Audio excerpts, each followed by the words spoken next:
The ANC elective conference is weeks away, and most of the provinces are pronouncing on their preferred candidates. One of the possible contenders for the ANC's leadership is National Executive Committee member Dr Nkosazana Dlamini-Zuma, who was nominated for the party presidency in her second attempt to lead this party. She lost out, though, narrowly in 2017 to Cyril Ramaphosa. Dlamini-Zuma over the weekend saying that the step-aside rule is an unjustifiable, or is an injustice, perhaps I should say, for those who are criminally accused, coupled with a slow justice system. Well, we're now joined by another veteran of the African National Congress, Dr Mavuso Msimang, who's going to weigh in on some of the remarks we have heard at the weekend. Dr Msimang, thank you very much for your time. Can I start you off by, I suppose, gazing on the crystal ball to tell us whether the president's reception at the workers' conference that's taking place in Midrand, that's an alliance partner of the ANC, by the way, COSATU, how do you think the president is going to be received there against the comments that say from that federation's president, the workers are angry? Well, it's very difficult to predict what has not yet happened, but I must say that the COSATU is a member of the ANC. It's a partner of the ANC. Yeah. And I would expect that issues that relate to the behavior of the ANC would be discussed at the level of where the ANC, the party, and COSATU meet and talk. Yes, if they are angry, I want to ask myself what their leadership is doing to make sure that their aspirations are in harmony with an ANC of which they are full members. Dr. Msimang, let me ask you perhaps a simpler question. Do you think that President Ramaphosa still enjoys the support of the workers, given the fact that the workers, the federation, was the first out of the starting blocks in 2017 to voice its support for his presidency, given what has happened now? I do not think the president enjoys the support of many of the constituents and the people who supported him when he came into office. He's absolutely, it's evident from polls, from comments, from everything, that he has lost a lot of that support. I think mainly, of course, because he came in on a ticket of doing away with the corruption that was so prevalent during the state capture era, and that has not happened, certainly not to a satisfactory state. So, then you have other things like Pala cropping up, which really compromise his position as a person who wants to clean up the organization. I have no doubt that the president has lost a lot of support. All right, Dr. Msimang, let me apologize right up front. Can I ask us to pause this conversation for the moment, but remain exactly where you are? Let's resume that conversation with Dr. Mavuso Msimang on what we can expect from the ANC as we edge closer to the December conference. Dr. Msimang, I thank you very much for your patience. Let's then pick up on the comments by Dr. Nkosazana Dlamini-Zuma at the weekend, speaking to the public broadcaster, who said the words that the step-aside rule is an injustice as it stands and perhaps should be reviewed at conference. My question to you is that if that piece of regulation within the ANC is removed or amended, is there another mechanism to hold those who are accused of serious crimes accountable in such a way that it can give South Africans some measure of confidence in the ANC that it is finally doing something about corruption?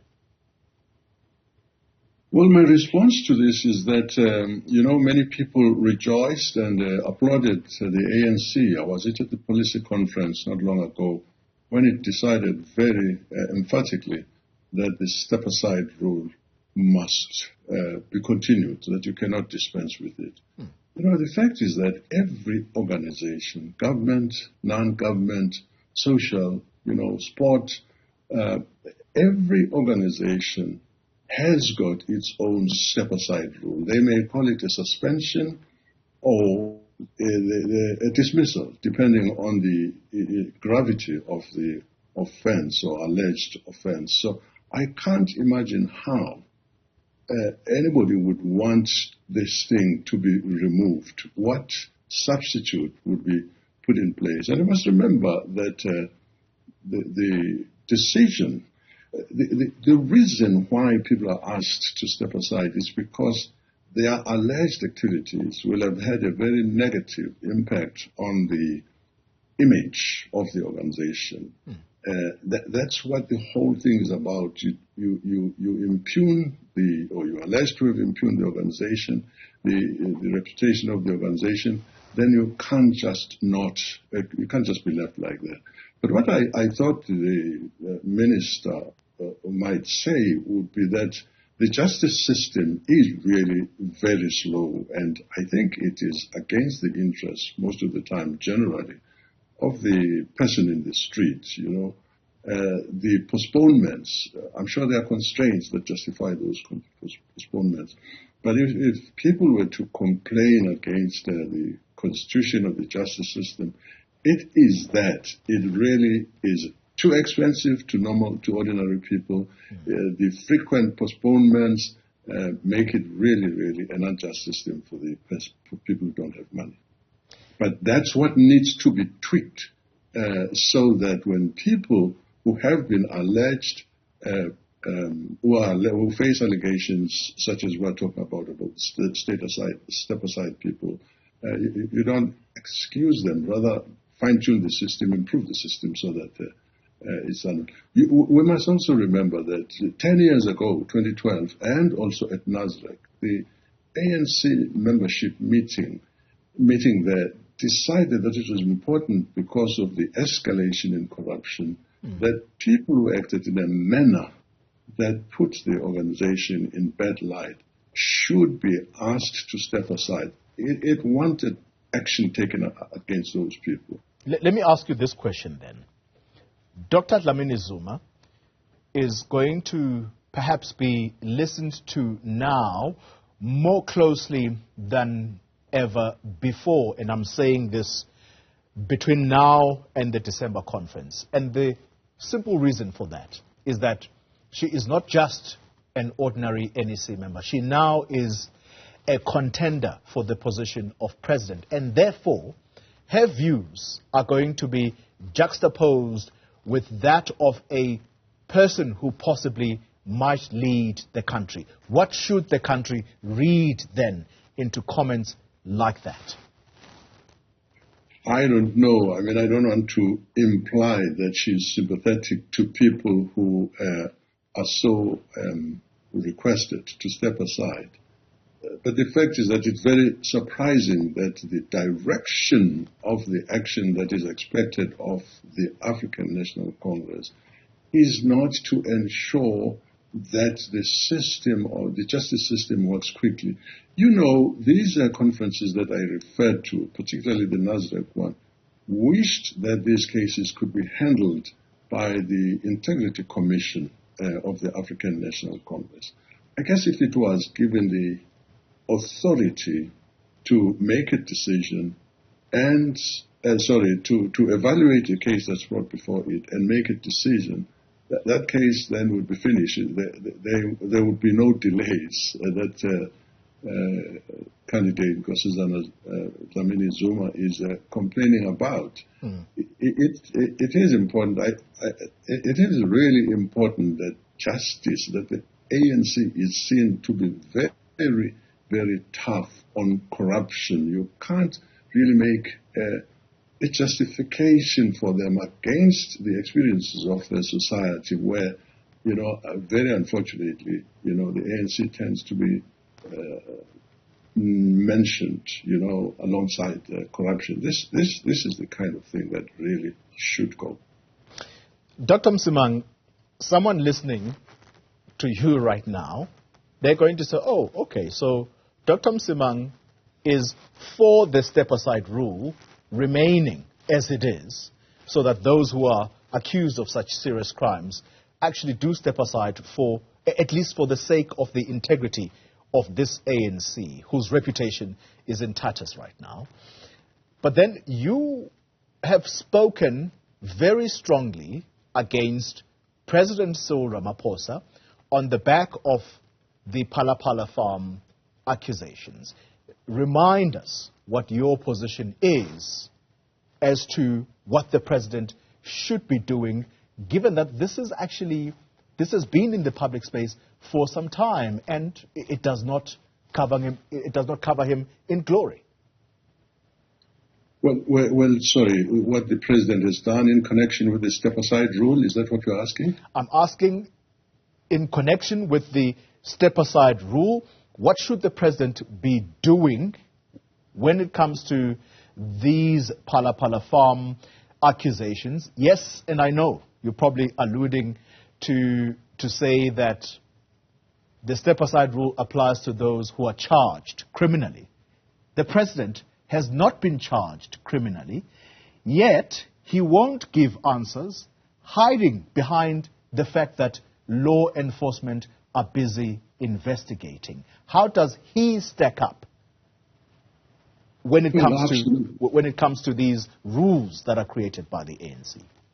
Yeah, I think you're asking a slightly different question, which I'm so happy to answer, which is, I think if he believes that the step-aside rule should not be set aside, apropos what we're talking about, he is in a very weak position at the moment. Yes, technically he has not been charged, but to have the head of the ANC and of the country refuse on the basis, for me, I would say the excuse that there are legal processes taking place, it really makes it very difficult for him to be asking of others, never mind the technicalities of having been charged or not charged. He's in a very difficult position. People have asked me, what do you think the president should have done? I think the president, if he's innocent of these things, should have just told people what happened. But if there is some doubt about the motives of the person who charged him, the president should have responded by saying, gosh, this is news to me. I am surprised that I'm being charged for something that I remember vaguely occurred in 2022, but I want this to be clear about what's going on here, and I'm not going to do that. But the president instead said, let's allow legal processes, but at the same time he was agreeing with certain elements of the accusation, that there was money, and he explained it as having been accrued from the sale of game sales and so on, sale of game. I think once the president said that, he was obliged to come clean with the public and say, this is what happened. You've got processes taking place now in various centers over which he has no control.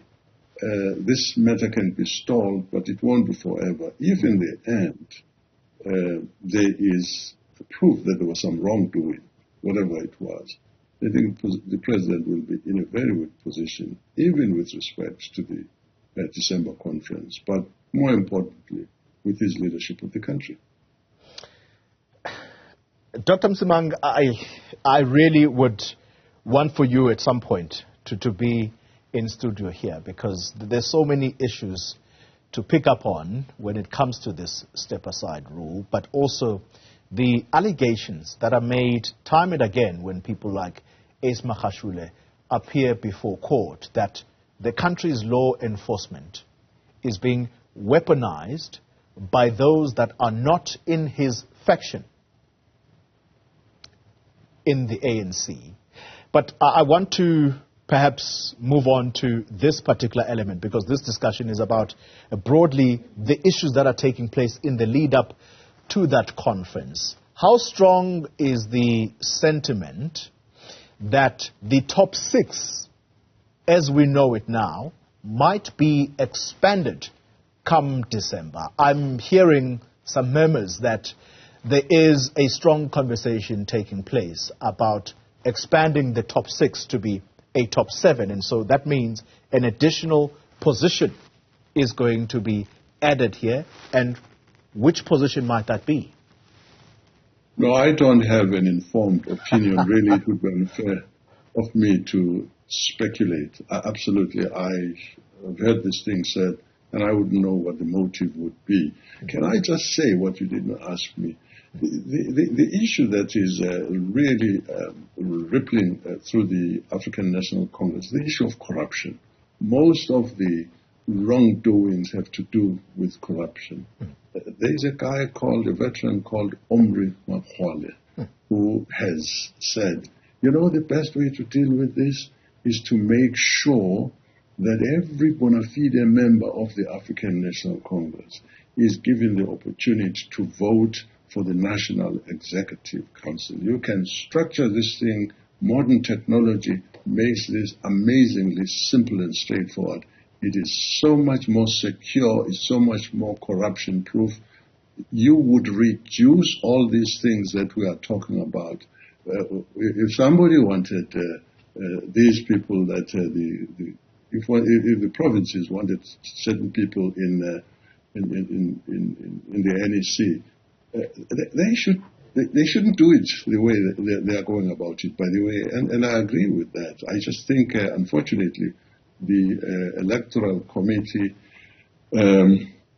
intervened too late. You were quite right to say way back, you know, at the celebration of the 110th anniversary of the ANC, people were pronouncing that were in favor of President Ramaphosa being given a second term. Nothing was said, and then we've had other people say. So you are going to have this allegation of lack of partiality, of factions weaponizing things or using organizations to defend their own positions.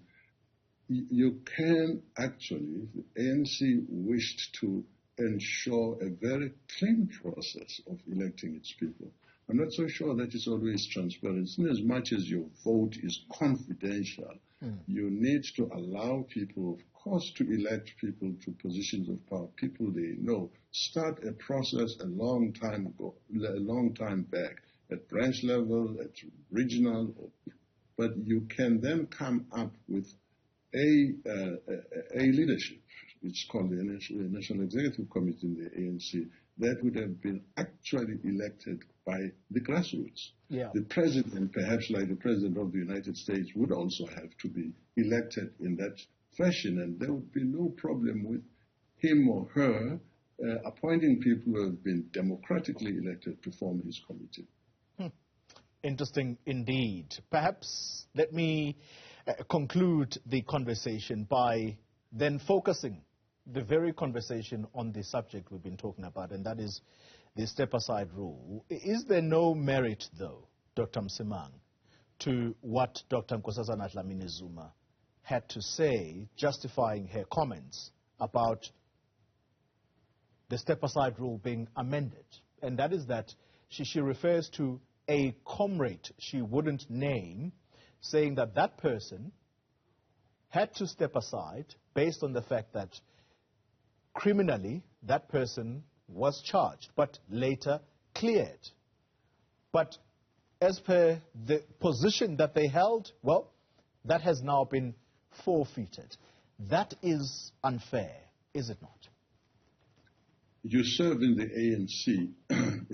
It's not an employment company, the ANC. It's not that at all. But of course, if you serve full-time in a particular position, you must be paid and all of that. How many times have you had people being relieved of. I'm thinking about the what is this case where you had members told to step aside by the Integrity Commission, and then the National Executive Committee decided that the process had taken too long, and they lifted that. You know, what's that big scandal in Limpopo? Sorry, I'm forgetting now. The bank. It is VBS. VBS, and it's in relation to the treasurer, the former treasurer. That case is going on. People, what happens if those people are recharged, and yet the victims of what these people were being accused of have seen them go free? I think the solution would be if the ANC empowered the Integrity Commission, if it gave them the power to make decisions, so there would be no question of a legal process, a justice system that delays. That wouldn't affect these people. And I think if they are given, the Integrity Commission is given the authority to make decisions based on its composition of people with legal background, would support these people of integrity in the commission, they would make a final decision. They wouldn't have to wait for the courts. But I think because there were difficulties around that, or there are difficulties about the NAC allowing these people to have a final decision. All right. You have a situation in which people must recommend to a council that may very well have the same people who are being accused of corruption, strengthen empower the Integrity Commission, and then you won't have all these delays and the injustice that the minister is talking about. ANC veteran Dr. Mavuso Msimang, thank you very much for your time and indeed your thoughts.